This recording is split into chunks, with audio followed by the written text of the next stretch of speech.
विस्तार के बीज बो रहे हैं। नमस्कार, मैं रोहित रंजन। आप देख रहे हैं अंतर कथा। भारत के प्रधानमंत्री नरेंद्र मोदी ने इस वर्ष 15 अगस्त को लाल किले पर 10वीं बार झंडा फहराया और 90 मिनट के अपने विस्तृत भाषण में पीएम ने देश के लोगों को यह गारंटी देते हुए कहा कि अगले 5 वर्षों में भारत दुनिया की तीसरी अर्थव्यवस्था बन जाएगा। ग्लोबल फाइनेंशियल ऑर्डर में भारत 10वें नंबर से ऊपर उठकर अब 5वीं सबसे बड़ी अर्थव्यवस्था बन चुका है। ब्रिटेन को पछाड़कर हमने दुनिया की टॉप इकोनॉमी में अपनी जगह बना ली है। ऐसे में 5वें स्थान से तीसरे पायदान की छलांग का लक्ष्य किस आधार पर पुख्ता हो रहा है? पीएम मोदी का विश्वास उत्कर्ष कैसे छू रहा है? $5 ट्रिलियन की इकोनॉमी का मतलब क्या है? इस आकांक्षा का अर्थ क्या है? दुनिया की अर्थव्यवस्था में तीसरे नंबर पर काबिज होने से हमारे और आपके जीवन स्तर में किन बदलावों की अपेक्षा की जानी चाहिए?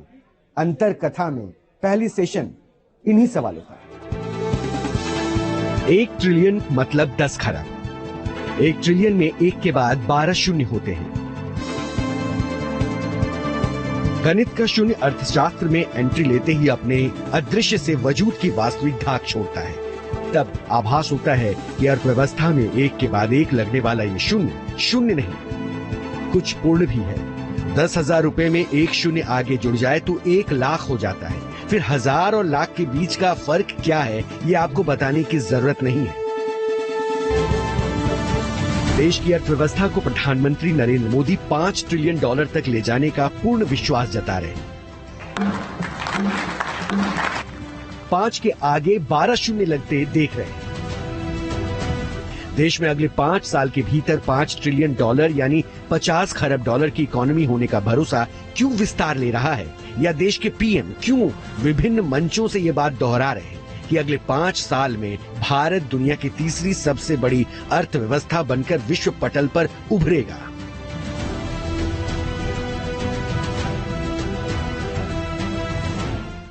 जब अर्थव्यवस्था हमारी बड़ी बनेगी, कहने का मतलब हमारा जीडीपी ग्रोथ बढ़ेगा, हमारी आय बढ़ेगी, हमारे हर सेक्टर में प्रोडक्शंस बढ़ेगा, नए व्यापार लगेंगे, तो इसमें कॉमन मैन का भी ग्रोथ होना है, पर कैपिटा इनकम भी बढ़ना है।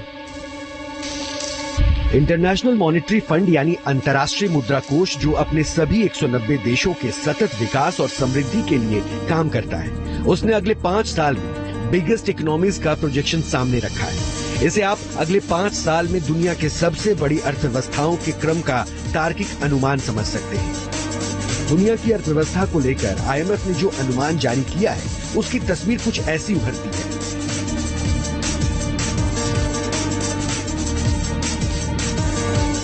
यूएस की जीडीपी 2023 में $26.85 ट्रिलियन की आंकी गई और 2028 में $32.3 ट्रिलियन की इकोनॉमी आकलन किया गया। वहीं चाइना की जीडीपी 2023 में $19.37 ट्रिलियन की, जबकि 2028 का प्रोजेक्शन है $27.4 ट्रिलियन। भारत की जीडीपी 2023 में $3.76 ट्रिलियन की, जबकि 2028 में इसके $5.5 ट्रिलियन इकोनॉमी बनने का अनुमान है। जापान की जीडीपी 2023 में $4.4 ट्रिलियन की है। 2028 में इसके $5.3 ट्रिलियन होने की उम्मीद है। आईएमएफ का अनुमान वर्ष 2028 तक का है। उस हिसाब से देखें तो वर्ष 2028 में भारत $5.5 ट्रिलियन की इकोनॉमी के साथ जापान को पीछे छोड़कर दुनिया की तीसरी सबसे बड़ी अर्थव्यवस्था बन जाएगा। अर्थव्यवस्था के क्रम में यह वैश्विक स्थान देश की समृद्धि और ताकत का प्रतीक होगा। भारत के आर्थिक विकास की रफ्तार इस वक्त कई विकसित देशों से बेहतर है और देश $5 ट्रिलियन से लेकर 2033-34 तक $10 ट्रिलियन की अर्थव्यवस्था बनने की तरफ अग्रसर है। पर एक सच यह भी है कि अर्थव्यवस्था एक जटिल विषय है। इसकी बारीकियों को समझना आसान नहीं है। GDP, fiscal deficit, inflation, services, foreign exchange reserve, industry, agriculture, economy से जुड़े ये वो शब्द हैं जो आम लोगों के सिर के ऊपर से गुजर जाते हैं। कोशिश होगी आज की अंतर कथा में तथ्यों के साथ सरलता और सहजता में सिमटी रही दुनिया की तीसरी सबसे बड़ी अर्थव्यवस्था होने की ताकत भारत कैसे जुटा रहा है, ये हम समझा पाए। इस लक्ष्य के मायने क्या हैं, उसे जानने से पहले ये इकोनॉमी की ABCD को जल्दी से आपको समझा देंगे। अर्थव्यवस्था कई मायनों में हमसे और आपसे जुड़ी होती है। अर्थव्यवस्था आम आदमी को नौकरी ढूंढने और उसे बनाए रखने की क्षमता को प्रभावित करता है। अर्थव्यवस्था वस्तुओं की कीमतों को प्रभावित करता है। अर्थव्यवस्था सेवाओं की कीमतों को प्रभावित करता है। यूं कहें कि अर्थव्यवस्था जीवन के सभी मानकों को छूता है। एक मजबूत अर्थव्यवस्था का मतलब काम के अवसर है, उच्च वेतन की संभावना है, स्वास्थ्य की देखभाल है, शिक्षा में सुधार है, सेवा में विस्तार है। अर्थव्यवस्था की स्थिति हर आवश्यक सेवा तक पहुंच को प्रभावित करती है। उत्पादन, वितरण, खपत और व्यापार की एक सामाजिक व्यवस्था अर्थव्यवस्था कहलाती है।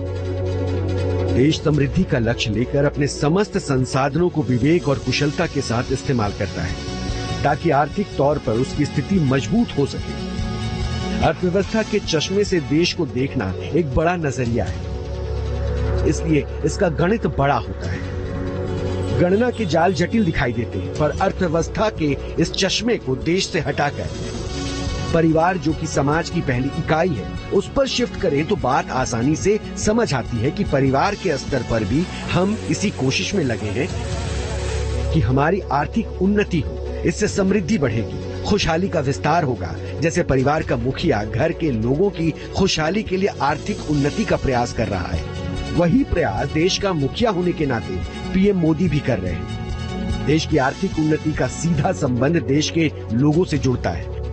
सरकार की पॉलिसी और देश के लोगों का वर्कफोर्स भी इसी लक्ष्य को उन्नति का मार्ग दे रहा है। कैसे? चलिए ये भी समझते हैं। उत्पादन, सेवाओं का सृजन, वितरण और खपत, ये वो गतिविधियां हैं जो हमारे चारों ओर हर समय होती रहती है। अर्थव्यवस्था के घटक इन्हीं गतिविधियों में होते हैं जिन्हें 3 तरह के खांचे में बांटकर देखना सरल होगा। पहला, अर्थव्यवस्था का प्राथमिक घटक। प्राथमिक घटक वो गतिविधियां हैं जो प्राकृतिक संसाधनों के प्रत्यक्ष उपयोग पर आधारित है, जैसे कपास की खेती। ये मौसमी फसल है। कपास के पौधे की वृद्धि के लिए हम मुख्यतः प्राकृतिक कारणों जैसे मिट्टी, बारिश, सूर्य की रोशनी और जलवायु पर निर्भर है। ये एक प्राकृतिक उत्पाद है। इसी तरह डेयरी, खनिज और अयस्क भी प्राकृतिक उत्पाद है। जब हम प्राकृतिक संसाधनों को यूज करके किसी प्रोडक्ट को तैयार करते हैं तो इसे प्राथमिक घटक गतिविधि कहा जाता है। प्राकृतिक संसाधन के इस्तेमाल को अर्थव्यवस्था का प्राथमिक घटक क्यों कहा जाए? क्योंकि ये उन सभी उत्पादों का आधार है जिन्हें आगे निर्मित करते हैं। चूंकि हम अधिकांश प्राकृतिक उत्पाद कृषि, डेयरी, मत्स्य और वनों से प्राप्त करते हैं, इसलिए इस घटक को कृषि और सहायक क्षेत्र के यानी कि एग्रीकल्चर एंड एलाइड एक्टिविटीज का नाम दिया जाता है। कृषि के बाद जो दूसरी बड़ी गतिविधि हमारे आसपास होती रहती है वो विनिर्माण की प्रणाली है। ये एग्रीकल्चर एंड एलाइड एक्टिविटीज का नेक्स्ट स्टेप है, यानी अगला कदम है। यहाँ चीजें सीधे प्रकृति से उत्पादित नहीं होती बल्कि निर्मित की जाती हैं। जैसे कपास के पौधे से रेशा और रेशे से कपड़ा। यह अर्थव्यवस्था का औद्योगिक क्षेत्र है। अर्थव्यवस्था से जुड़ी तीसरी बड़ी गतिविधि इन दोनों से अलग है। कृषि और उद्योग से उत्पादित चीजों को थोक और खुदरा विक्रेताओं तक पहुंचाने के लिए ट्रक, ट्रेन और परिवहन के साधनों की जरूरत होती है। उत्पादों के गोदाम में भंडारण की जरूरत होती है।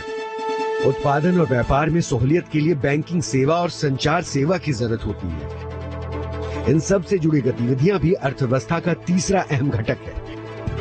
और यही 3 अहम घटक अर्थचक्र को निरंतर गति देते रहते हैं। इसी अर्थचक्र में ही हमारी भूमिका है।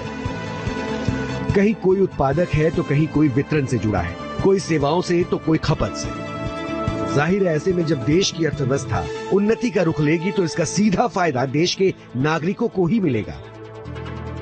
अगर हम $5 ट्रिलियन पहुंच रहे हैं तो इसका अर्थ यह हुआ कि प्रति भारतीय या हर भारतीय ने कुछ ना कुछ पहले के मुकाबले तरक्की करी है। तभी तो उन सबके द्वारा किया गया उत्पादन, वस्तुओं का, सेवाओं का, एक्सपोर्ट्स का, सब चीजों को हम ले लें, उसको मिला के हम आज जब 3.25 पर हैं, 3.5 पौने 4 पर, तो हम बढ़ के 5 पे पहुंच गए। इसका मतलब हर भारतीय ने थोड़ी थोड़ी उन्नति करी।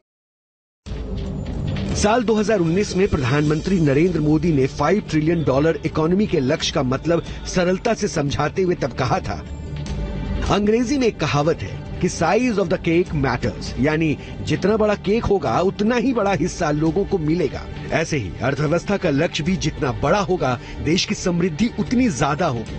अगर देश की अर्थव्यवस्था बड़ी होगी तो इसका फायदा सभी को होगा, समाज के अंतिम व्यक्ति तक ये लाभ पहुंचेगा।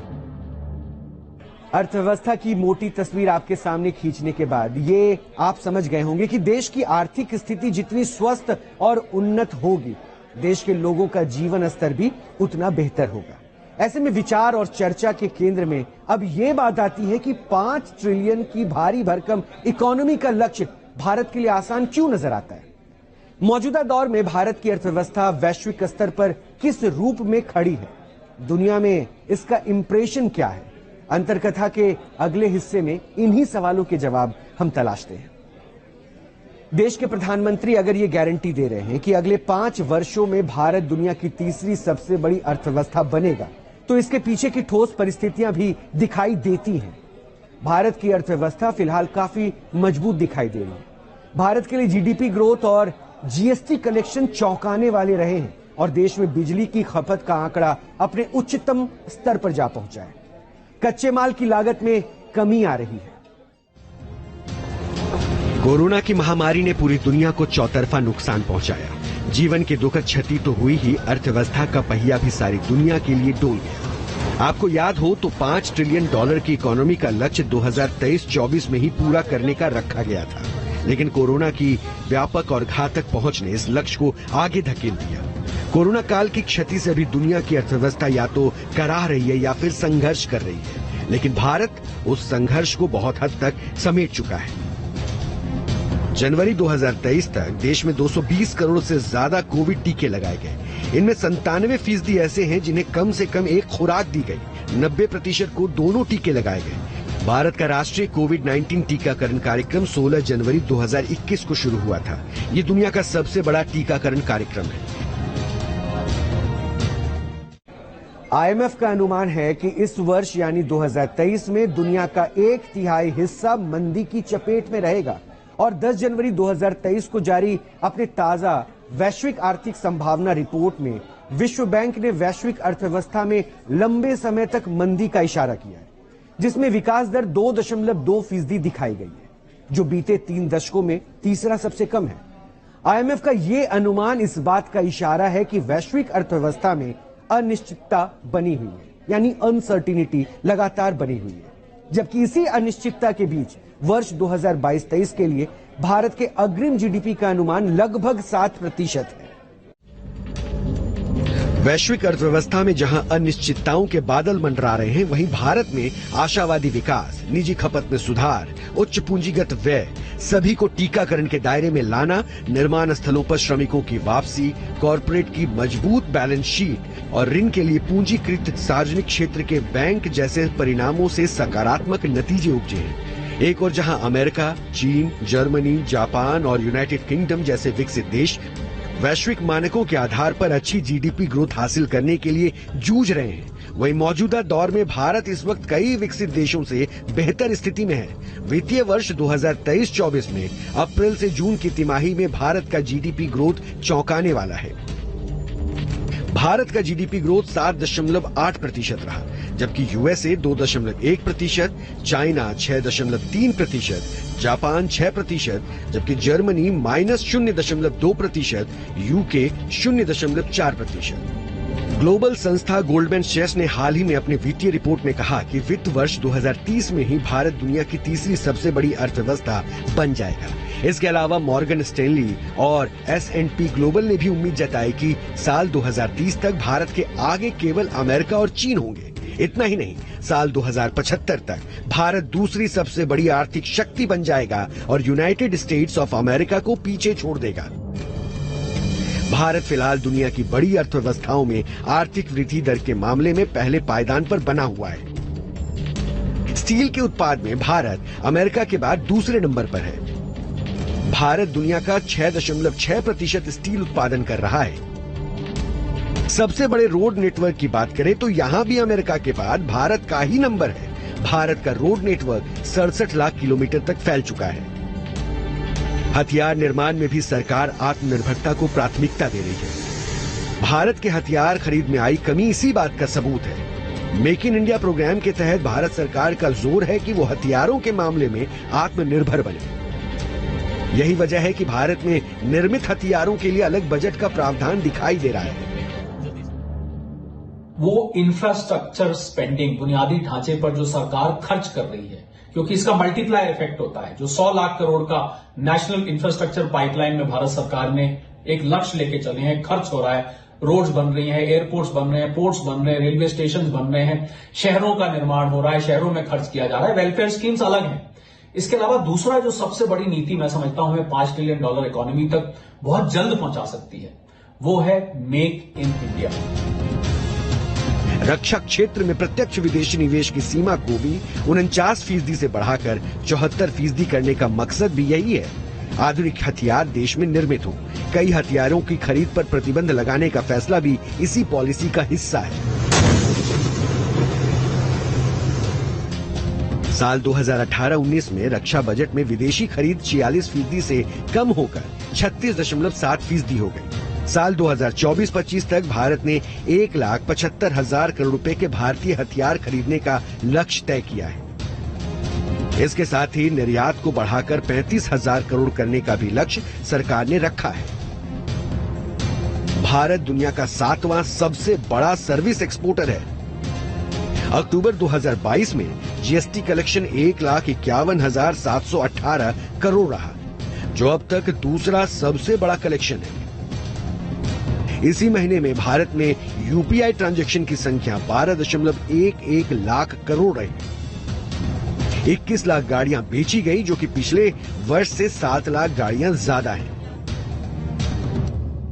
वित्त मंत्रालय का आर्थिक सर्वेक्षण हो या बजट, आरबीआई का आकलन हो या आईएमएफ समेत ग्लोबल इकोनॉमी की नब्ज टटोलने वाली बड़ी संस्थाएं, सबका यही प्रोजेक्शन है कि भारत का अर्थचक्र जिस गति से बढ़ रहा है, उसका नतीजा यही होगा कि देश दुनिया की तीसरी सबसे बड़ी आर्थिक शक्ति बनकर उभरेगा। यानी भारत सबसे बड़ी तीसरी आर्थिक शक्ति बनकर उभरेगा और अर्थव्यवस्था के तमाम सूचकांकों और घटकों को मजबूत बनाने की पॉलिसी आर्थिक उन्नति का बेस तैयार कर चुकी है। लेकिन देश का वर्कफोर्स आर्थिक उन्नति का सबसे बड़ा वाहक है। प्रधानमंत्री नरेंद्र मोदी उसी वर्कफोर्स के भीतर उत्साह भर रहे हैं, उन्हें 5 ट्रिलियन के लक्ष्य की ओर प्रेरित कर रहे हैं, ताकि हम दुनिया में हमारी स्थिति समृद्धि का पर्याय बने। नमस्कार।